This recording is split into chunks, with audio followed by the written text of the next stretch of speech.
Hey there, comic friends and fiends. It's time for Sidekicks Talk Comics with me, as always, the yin to my yang, Jason, Mr. Slotitup503. How are you doing today, brother? I'm doing well, man. I'm doing well. It's Tuesday. The week's slowly drudging along, isn't it? And Jeez. it's November. I know, The year is practically behind us, man. right? It's insane. It's I know they all blur together when you sit here in your home, right? Especially since COVID, it feels like the last couple of years have all just been one. It's one massive Yeah. slow crawl to the end. Chop and drop. How you doing there, guys? Happy to have you here. Looks Crucius. Always love your support for the channels, brother. Thank you very much. I got Chip 3 Pops. And look at that, Mr. Gary B on his drive to 1,000, taking time to come hang with us lowly sidekicks. Thank you Right. very much, Mr. Gary B. We appreciate that. Um, guys, so today the primary focus we'll be talking about a recent Marvel release in the movie theater, the Eternals. We'll do our best to not do massive spoilers. We can't guarantee there won't be any spoilers. So if you're fearful of all that, well, you've been warned. Otherwise, we will try to keep the spoilers to a minimum, or at least ambiguous at best. We'll Uh, attempt to keep the spoilers to a minimum. I may right, slip. I may Eddie it up, but a little bit. I won't. I right, won't go full Eddie on it, you guys. I promise. But right. You might say something stupid like, I don't know, Spider-Man shows up in the end and saves everybody. Not really happening, but we could say that. Uh, let's let's do the COVID time warp again. Thank you. It's just a jump to the left and a cough to the right, right. right. With your mask on your face. I know. So before we jump into that, there was one big kind of piece of news that kind of came out this week, or yesterday, kind of hit the old Instagram and Twitter feeds and whatnot from our friends at CGC, who we were Mhm. just kind of talking about the other week. It seems like we were just talking about them, right? Um, Yeah, they're wasn't speeding there? things up. If that little bit more money means that my books are going to come back quicker, then hallelujah. So that's right. We were talking about it just recently, and brought that up. And well, so they announced that their 2 month to receive books, they're supposedly all caught up suddenly on their backlog of receiving, and the books are being received as they arrive. Hey there, Jimmy the Don. Welcome to you and to Super Jesse. But there was a caveat that came along with that, and that was that there was an update to their lead times. So I did the math, and so if you sent a book, again, let's say a modern book, and you wanted to have them clean and press it and grade it, um, the turnaround time is a combined, assuming no extra, they receive it right away because that's what they're saying they're doing, and the clock starts. It would be 330 business days, which means you're still waiting till January or February of 2023 to receive your books. So, thank you for at least getting my books into the system. Now let's work on maybe taking less than a year to Chopping it at least maybe in half would be nice. exactly. So Shit, 330 days. business days. Business days. Wow. They don't, yeah, that's like hidden somewhere on the stuff, but it's 330 business days. So factor in a 5-day work week, and that assumed no holidays when I say, late January, early February.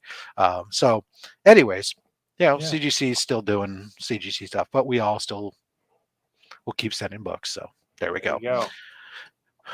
Beckerman, welcome. Thank you for coming in. All right, so let's get into the main event for tonight, and that is, of course, the Eternals. We've had this movie on the radar for quite a while, with every movie on the Marvel landscape, because they really announced these things so far out. And this is probably, to date, the most esoteric property in Marvel's arsenal that they've decided to bring to film.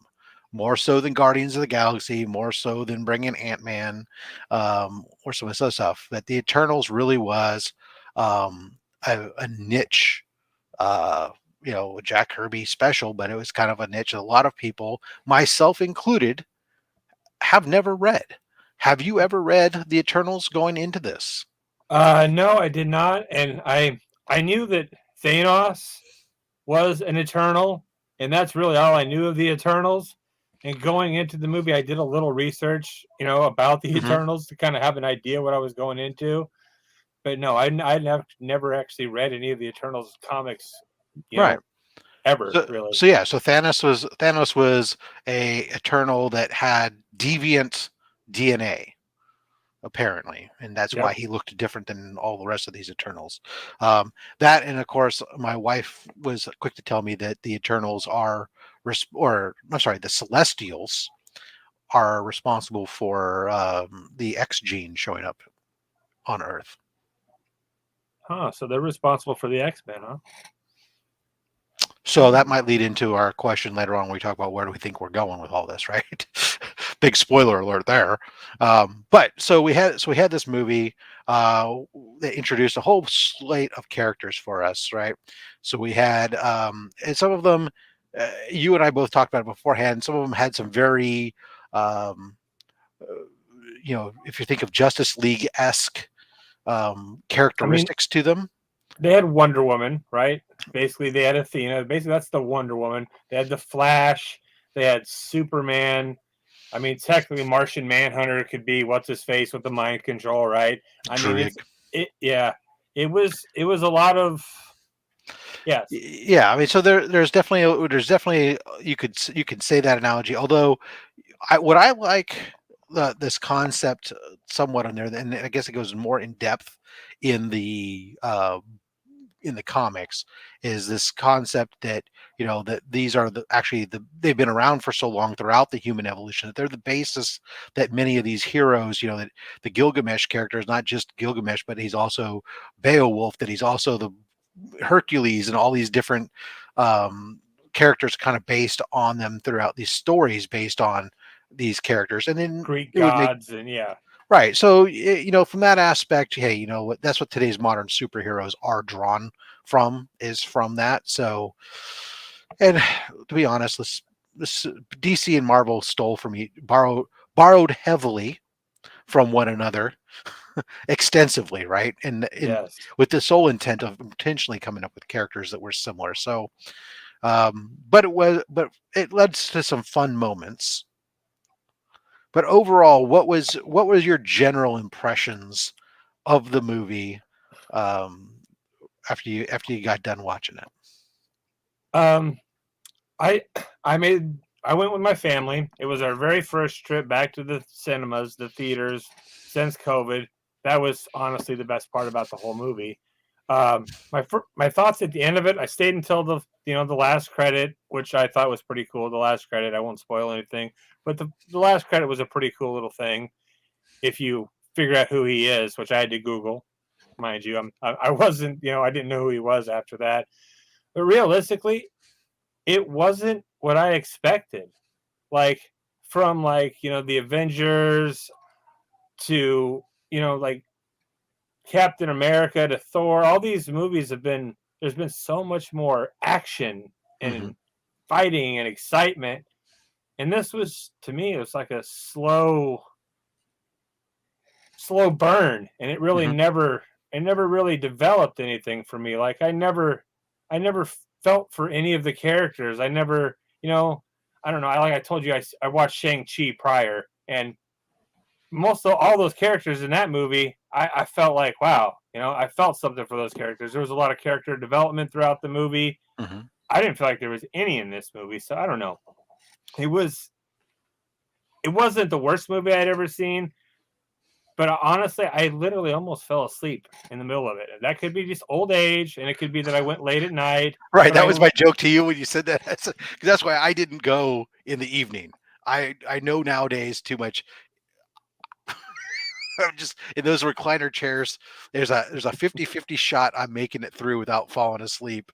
So let me go in the morning while I'm wide-eyed, bushy-tailed.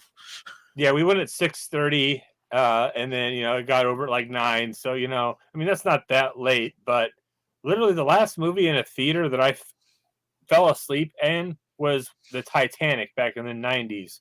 So there was just not a lot going on in the movie. For like, if you've seen the trailer, I feel like you've seen the movie. All the exciting scenes in the movie, they're all in the trailer. That's interesting. So I kind of take it a little bit different, actually. So when I walked out of it initially, my gut initial feeling was kind of along the same lines as it's not the best thing I've ever seen. It's not the worst thing I've ever seen. And I probably should have just waited till it came out on Disney Plus and whatever. Although I had free tickets, so no big deal there. But the longer I've had time to kind of think about it and think about the nuances of the movie, I kind of like it. Again, it's still not a movie that I'm going to say I'm going to put it on rewatch and rewatch this movie over and over again, right? It's no Guardians of the Galaxy, don't get me wrong. But as I've kind of thought about it, there were many aspects of that I thought did a very good potential job in the grand. If we're looking at this is kicking off a new phase, and we're going Phase to do 4, some, yeah. and we're going to do some world building here, and really kind of start to. If Marvel wants to move out more into this galactic area, right? That there's a lot to unpack, and this movie, from that aspect, I thought did a pretty good job of balancing, laying groundwork for the underpinnings of this whole Marvel galaxy universe that we're going to start to explore. At the same time, while trying to move along the plot and get us some action and stuff to keep you engaged in the movie. Now, character development you mentioned, this is a problem that happens when you are going to have an ensemble movie and where you're going to introduce what 7. 8, 9, 10, 10 main characters, Yeah, a lot. right? Plus a couple other side characters in there as well. In 2.5 hours. Right. So you don't have a lot of time. So that means some characters get developed more, some get developed less. You have and that ends up happening. Like even Ajak, who's the leader of the group, we get a couple little things with the character, but we don't get any big kind of story development. A lot of the stuff just kind of comes later on via a reveal, the kind of the twist reveal that kind of comes on at some point about their purpose, and from that we then understand why we don't necessarily have a ton of character development necessarily, because, well, surprise, it doesn't really matter because it changes, right? Exactly. Every time. Right. So there's a little bit of that in there. And forgive us, those of you guys who've seen the movie. We're going to try to be somewhat cryptic in here because we want to save it for other people and let other people who haven't seen the movie be able to not have a completely spoiler-filled show here. Like Angelina Jolie is not my favorite actress. Like I don't like her at all. Mm-hmm. And at the end of the movie, she was my favorite character. I agree. I was like, how do I like the person I like the least normally the most in this movie? I mean, Gilgamesh was cool, but whatever. But yeah, I would have liked a little bit more of the dynamic of the relationship between Gilgamesh and Thena. Thena, though, definitely had a good character, some good interesting points to the character because of issues that she was dealing with.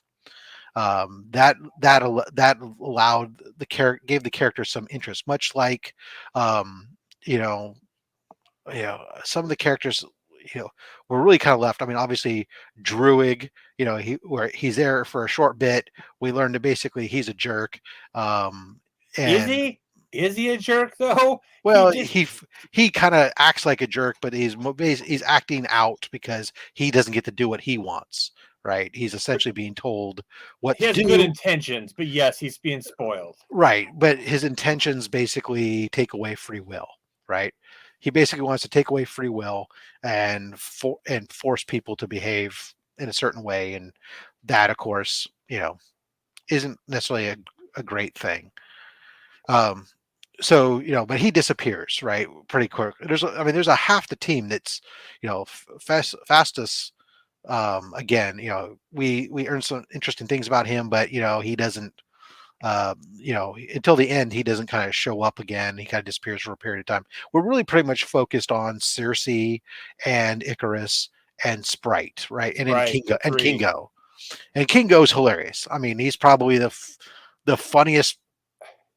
Here's the thing about Kingo. When I read and did my research on the characters before I went to see the movie, Kingo in the comics is like this Japanese samurai sword wielding badass, and then in this one he was like pew pew, Finger guns. pew pew. Every time I watched him do it, that's all I could think. Pew pew pew. Oh, yeah, that I wanted to hear him go, Ayukin. Yes. Well, the other thing that jumped out at me watching the movie was I couldn't help but think of was the freaking matrix of leadership and Circe becoming the new Prime.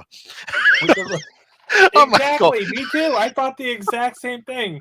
She's Rodimus.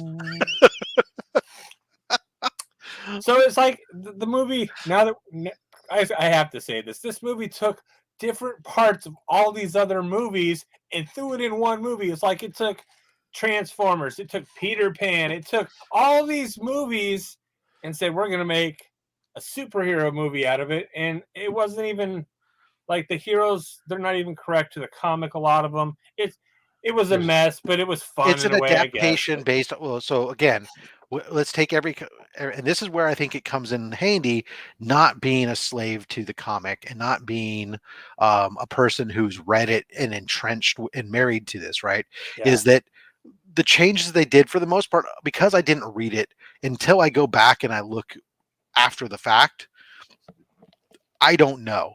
And so I didn't have a problem with some of the changes, although it was one of those things that jumped out at me, and gender swaps and all these other things, and changing from a Japanese to an Indian, those are things that are going to happen either because, hey, if you're casting, first of all, the best actor for the job, then it's irrelevant. You should, just because because a character was drawn a different way doesn't mean you can't adapt and change. It's not the race thing. Give the Indian guy swords.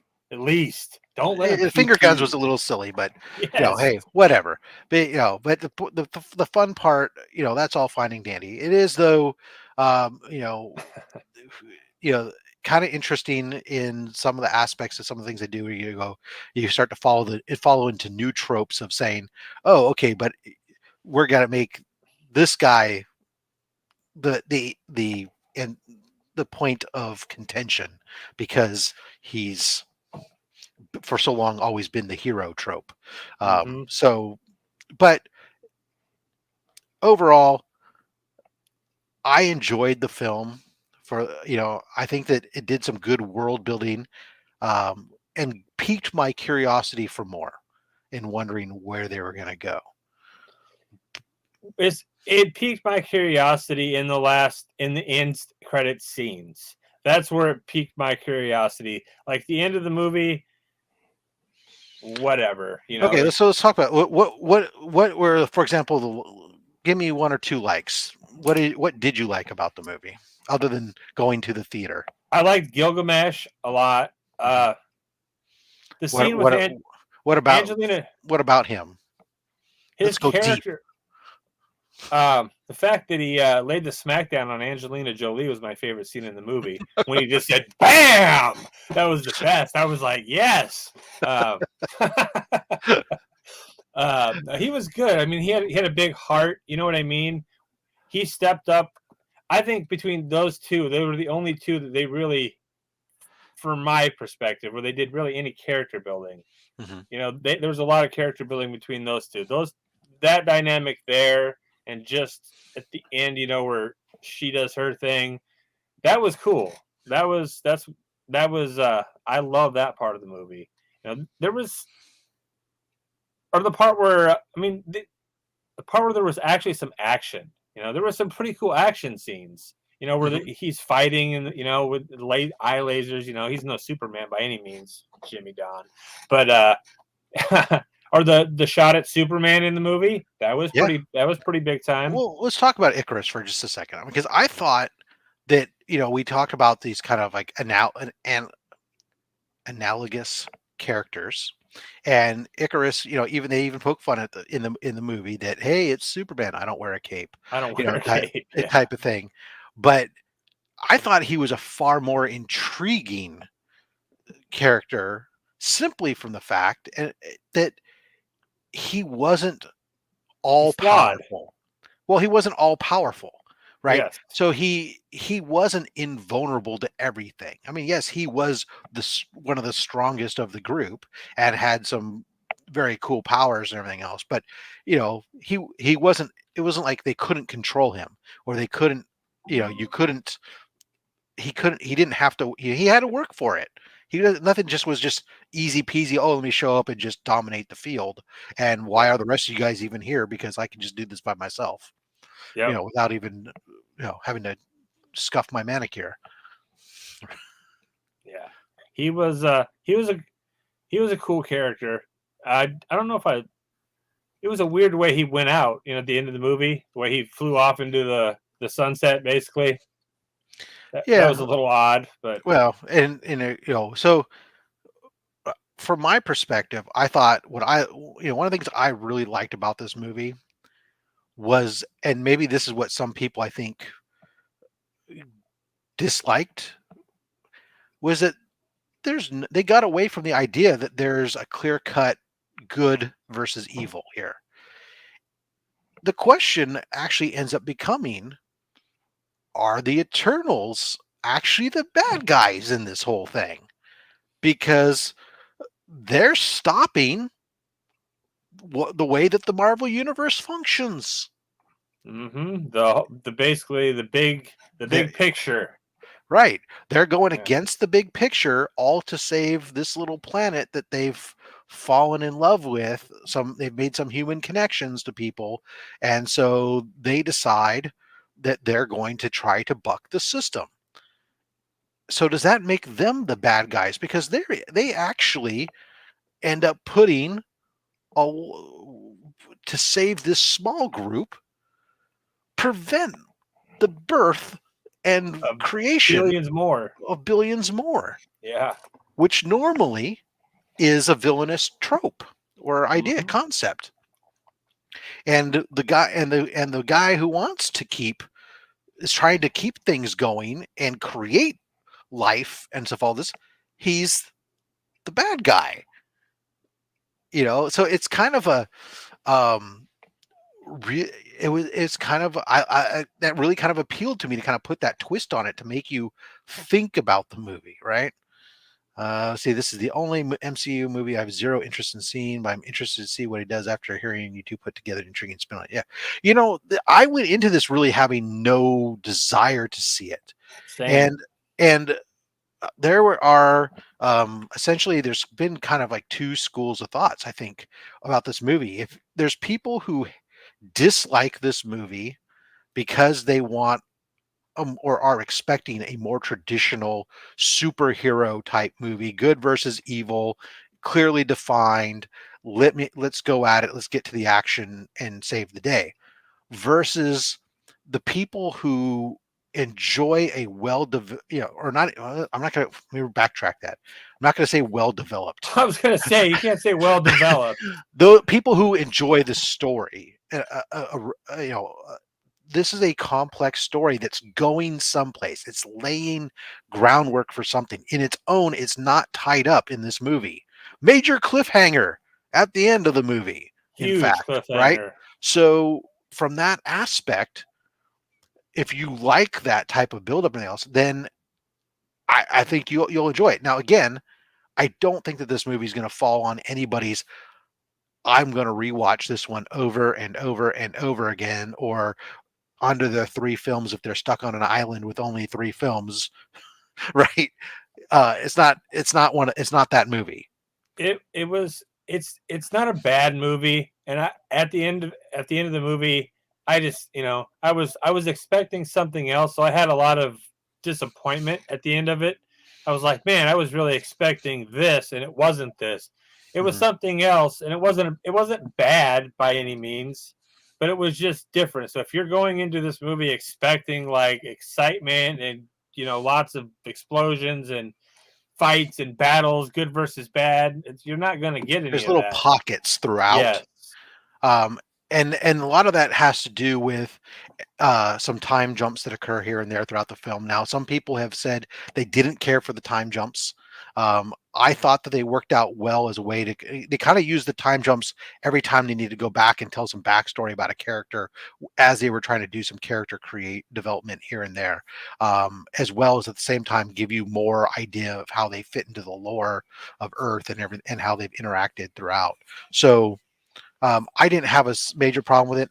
I think earlier I heard Mark from Legion of Comics talk about that this probably would have played out much better as a limited series on Disney Plus as opposed to movie. Taking this over like a 5 to 10 episodes, giving yourself a chance to do some expanded development and breaking it up into pieces may not have seemed like it wasn't as long of a movie without your big climax, right? Because it did feel like it kept the only thing that was, because you're developing all these characters, you do get to these point where you sit there and you're going, your internal chronometer is telling you you should have introduced to me what the problem is that these guys have to solve and fight, and I'm not there yet.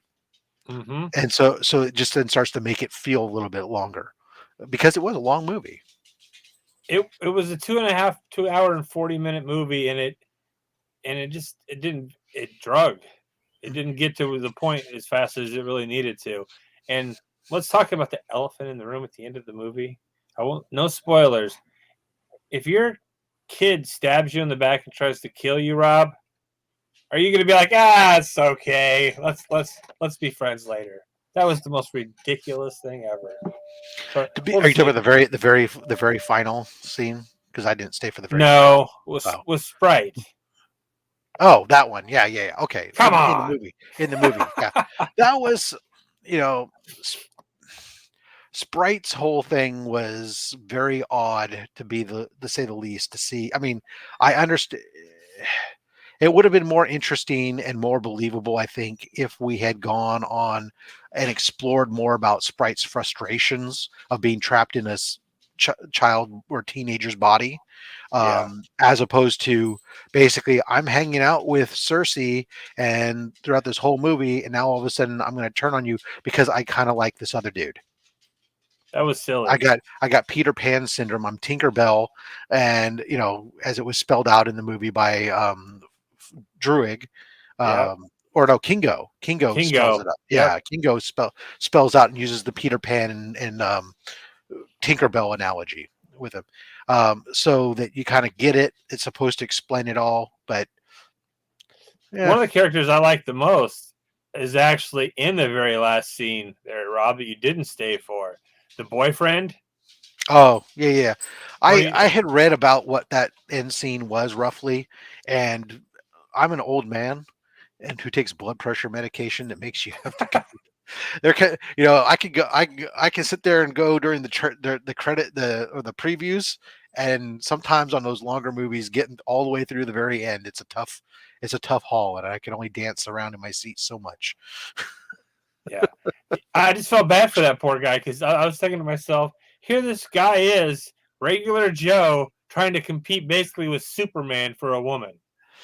Yeah. So, but so let's quickly. I think we've kind of also already packaged in our dislikes here on there. If I was going to say my dislike, you've really kind of focused on it. Was kind of the same thing. I think actually I wanted more time, but not in a movie. I think that Mark is right, that that if this had been a 10 episode show and done a little bit more drawing it out to give us the more story content, I think that would have been great. The only other thing that I really kind of had this weird, bizarre problem dealing with was with the deviants, in that it's kind of glossed. It's kind of very, you have to kind of catch the bit about their evolution to understand them absorbing the Eternal's powers. It's kind of just glossed over. And at the same time, it didn't make any sense that if Icarus is loving or is fully behind the grand plan, when he finds the deviants that are still around, why doesn't he take them out?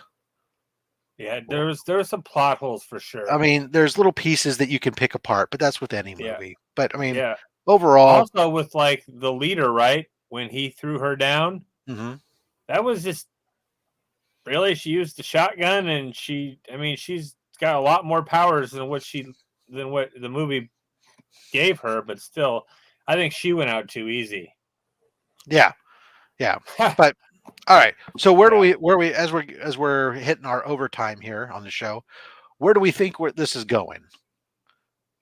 Actually, as bad as the movie I thought was as a whole, I'm excited to see what they do after this. Because I think, like you said, if they would have just spent some more time and did it like a WandaVision or a Falcon Winter Soldier 10-12 series show, it would have been really good, because you could have told more about the characters and stuff like that and shown more. It would have probably been a lot better movie. But I'm excited to see with, the new Eternals that showed up.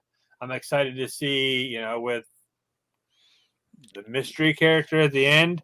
Yeah. He was always an interest in, a weird character that I was interested in, as a kid. So I'm interested to see, definitely how this starts to fit in, because up to this point we've been very terrestrial based, with the exception of Guardians of the Galaxy. Well, I guess technically your Thor, your Asgardians, and they were all mentioned throughout this.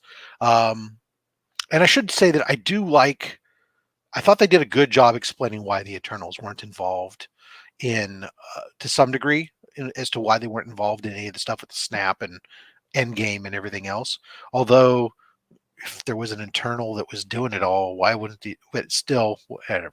They were under strict That's rules. what I was wondering too. Yeah, but so no Comic Journey. I enjoyed it. Again, it's not a movie I'd rewatch over and over and over again, but I did enjoy it. So I'm interested to see where they go with that stuff. I'm really intrigued now, especially knowing the concept of the Celestials being, being responsible for the X gene. I'm curious to see if they somehow are involved with the eventual arrival of Galactus at all, at potential, right? As they sit over Judgment. I'm interested in seeing how this ties into, other movies potentially, like Shang-Chi. Those 10 rings, they mentioned that they'd been around. That his father had them for at least 1,000 years, but they've been around for much longer. The way that they function and looked had some throwbacks to some of the stuff they mentioned. Gave him eternal life, and some other where he found them to begin with. Right.